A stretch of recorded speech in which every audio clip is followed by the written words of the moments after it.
기억을 가지고 있기 때문에 또 충성심 갈등 같은 것도 있을 수 있어요. 그렇죠. 왜냐하면 나는 친엄마가 여기에 있고 친아빠가 여기 있는데 내가 새엄마, 새아빠한테 잘해주면 마치 거기에 뭔가 좀 자기가 미안한 것 잘못된 같은 행동을 한 것 같은 네. 죄책감이 들 수 그렇죠. 있는 거죠. 그런 감정들을 가지고 있기 때문에 굉장히 복잡하다라고 하는 거를 우리가 먼저 짚고 가셔야 돼요. 네. 그래서 이런 상황일 때 어른으로서 새엄마, 새아빠 그리고 친부모도 마찬가지고요. 얼마큼 이 아이의 상처를 잘 보듬으면서 이 가정 안에서 행복하게 함께 할 수 있는가 그것들을 충분하게 대화하시면서 같이 나누는 그런 작업들이 굉장히 필요합니다. 저희가 지난주부터 느끼는 건데요. 부부 싸움 안에서의 가장 큰 피해자는 결국 아이인 것 같고 뭐 결혼과 또 재혼, 뭐 이혼 이 사이에서도 가장 큰 피해자는 정말 아이들이 아닌가라는 생각을 갖게 되는데요. 네. 근데 사실은 그래도 한 번 경험을 해봤다고 하면 유경험자로서 뭔가 갈등이 생기거나 아니면 자존심 싸움이 되거나 그래도 잘 회복하고 이겨낼 것 같은데 이게 왠지 새로운 사람을 만나서 그런 건지는 모르겠지만 늘 항상 처음 하는 것처럼 이렇게 다 똑같은 다툼이 네. 또 생긴다면 시행착오를 거치는 것 같아요. 그게 그렇죠? 반복이 된다면 정말 고통스러운 거죠. 네, 예. 고통스럽죠.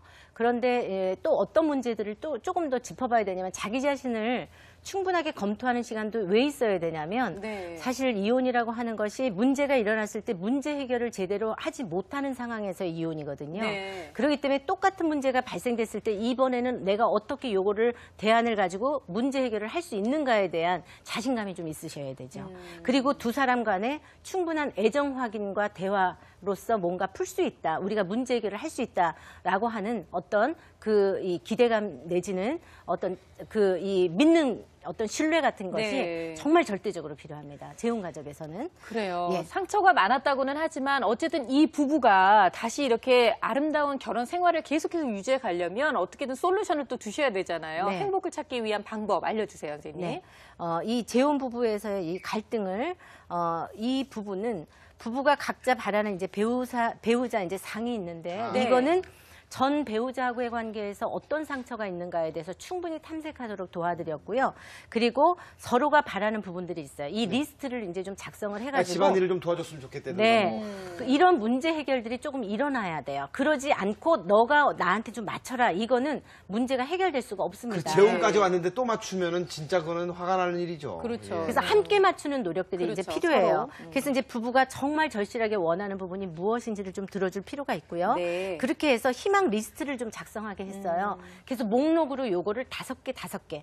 그래서 남편이 바라는 거, 아내가 바라는 거를 리스트를 5개를 만들어서 체크를 좀 해보시면서 그 부분을 두 분이 같이 공동의 목표로 이렇게 하도록 도와드렸고요. 네. 그리고 이 부부는 역할에 대한 부분이 많이 강조가 됐기 때문에 부부로서의 기능이 많이 상실이 된 부부세요. 그래서 친밀감을 위한 부부만의 시간을 확보하도록 네. 많이 도와드렸고요. 아까 이제 이 아내분이 이 동네 이제 언니한테 이제 놀러 가서 뭔가 이야기를 하고 이렇게 한다라고 했는데 그 반대로 언니의 도움을 좀 받아서 이 부부가 저녁에 둘이 산책하는 시간을 이제 좀 갖도록 둘만의 했어요. 시간을 좀 확보할 수 있도록. 둘만의 시간. 그래서 둘이 같이 시장 밤에 이렇게 같이 시장도 보고 또 심야 영화도 보러 다니고 네. 그래서 둘만에 있는 시간들을 조금 더 확보하도록 해서 그 두 사람의 이제 그 친밀감을 좀 얻도록 했고요.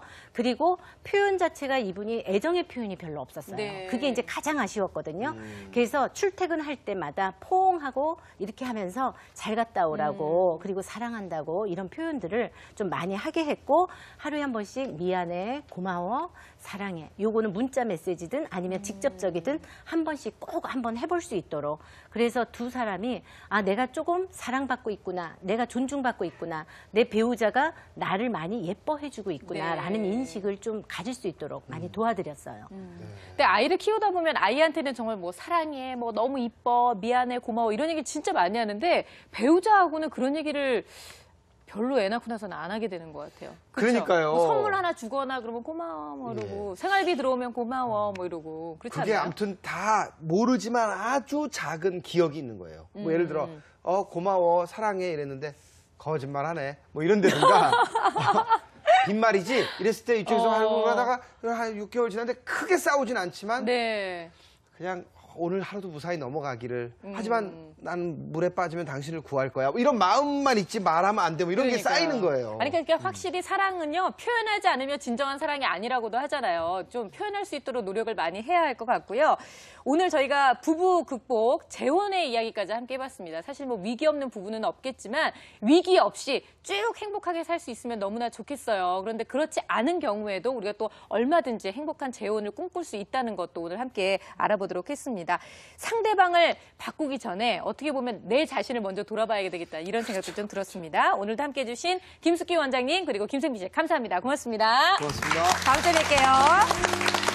자, 오늘도 여러분을 위한 선물 준비하고 있는데요. 먼저 궁중비책에서 프리미엄 베이비 한방 스킨케어 세트를 선물로 드리고요. 아이를 위한 에어백 보네스트 베네스트에서 에어 카시트를 선물로 드리겠습니다. 자, 내일 금요일은 저희 부모 멘토를 만나다 함께하는 시간이죠. 내일은 프로 바둑기사 한혜원 씨를 모시고 내 아이가 변한다. 바둑교육의 힘에 대해서 또 배워보도록 하겠습니다. 내일 뵙겠습니다. 감사합니다.